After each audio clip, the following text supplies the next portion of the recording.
পোলানা তো যেন আগুনের দলা, এ দল ও দল ছোট বড় সবার সাথে তার ছবি আছে। এই ছবিগুলা তার সম্বল। এই ছবি দেখায় সে মাস্তানি করে, চাঁদাবাজি করে, সমন্বয় পরিচয় দেয়, বৈষম্য বিরোধী ছাত্র নেতা সে পরিচয় দেয়। আসলে অনেক আগে এই সমন্বয়ক এবং বৈষম্য বিরোধী কমিটি বিলুপ্তি করছে। যেদিন এনসিপি তৈরি হয়েছে সেদিনই এইসব বিলুপ্তি হয়ে গেছে। মৌখিকভাবে বলছিল, এখন কিন্তু একদম কাগজে কলমে পরিষ্কারভাবে সার্কুলার করে দেওয়া হয়েছে যে সমন্বয়ক এবং বৈষম্য বিরোধী বাংলাদেশে কোথাও কিছু নাই, যা আছে শুধু এনসিপি।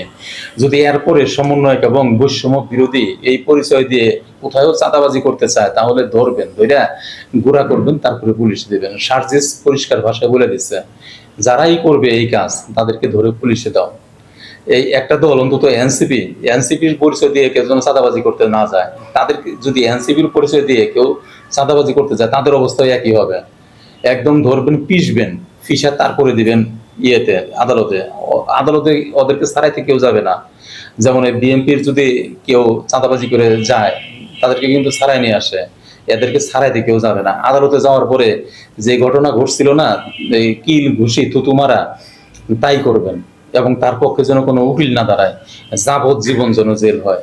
অন্তত একটা দল থাকা উচিত যে দলের ভিতরে এই চাঁদাবাজি মাস্তানি কেউ করবে না, আর যদি কেউ করে তার জন্য শাস্তি হয়।